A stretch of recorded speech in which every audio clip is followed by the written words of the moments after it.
The annual ADM Farm Tech Expo got underway today at the Lloydminster exhibition grounds. While it's not the largest expo of its kind, it aims to give a more intimate feel with more one-on-one conversations.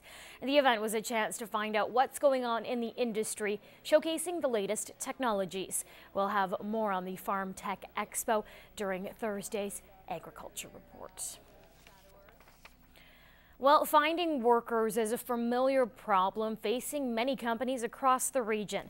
But as Clayton Brown explains, employers in the Lakeland are learning how to attract and retain workers to keep their businesses viable.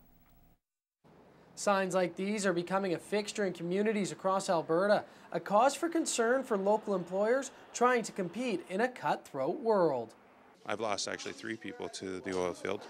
And so we're trying to use internal people to help motivate to attract other people. So it's challenging. Enter Barbara Mills. She specializes in attracting, retaining, and motivating employees and has been traveling the Lakeland helping local business owners gain that upper hand. Hopefully you have in any given business those people that you just need to circle the wagons around and say, I can't afford to lose you, you're not going anywhere. So retention strategy is job one. Mills admits the solution isn't easy. Dealing with double-income families, young kids to seniors all working makes it tough on employers to find that right fit. You have a complex matrix of issues there. How old is the performer? What motivated that generation of worker? Are they a traditional worker or a non-traditional worker? How important is technology to what they do? What value beyond money can you add?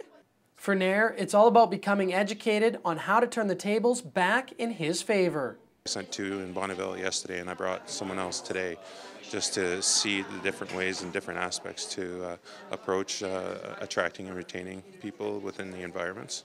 In St. Paul, Clayton Brown, Newcap News. The border city was lit up in its holiday finest last night, a 2-decade-old tradition of generosity and community support. The Lloydminster Festival of Trees hit an all-time fundraising high.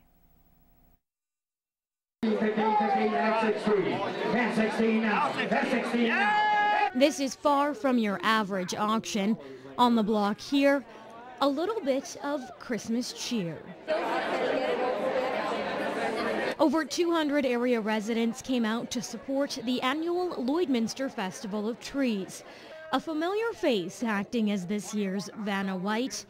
14 trees were up for grabs, along with dozens of silent auction items.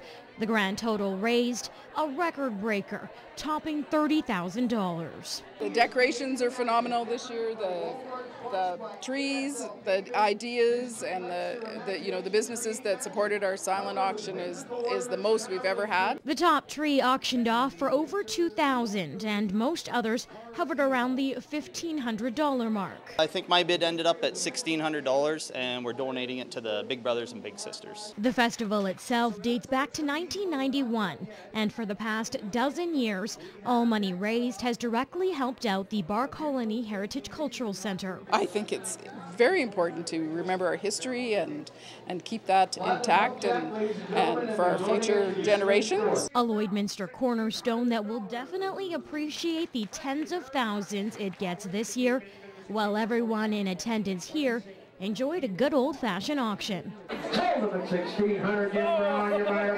All for a great cause. The SPCA's Jail and Bail event is coming up December 13th. Local celebrities like Lloyd FM's Kurt Price will be locked up in kennels, all raising money for the local organization. Allison and Jenny tell us more on how to donate on this week's Pet Project.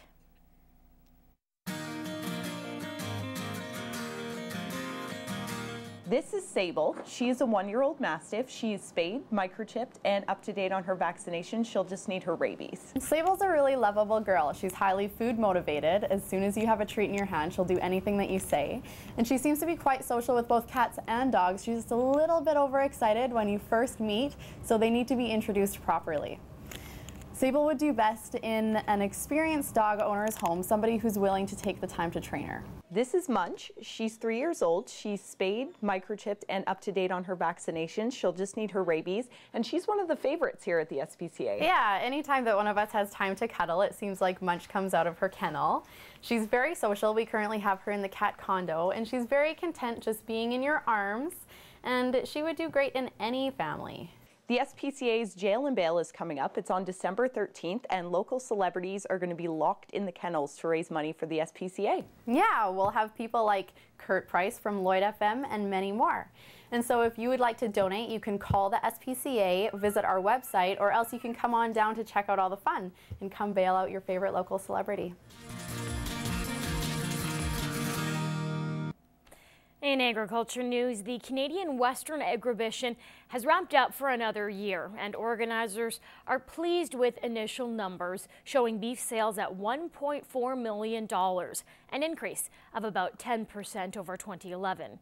Agribition President Brian Hadland says a lot of cattle sold internationally. Attendance numbers still aren't in, but they could be down a bit because of that freezing rain and snow that hit Saskatchewan last week.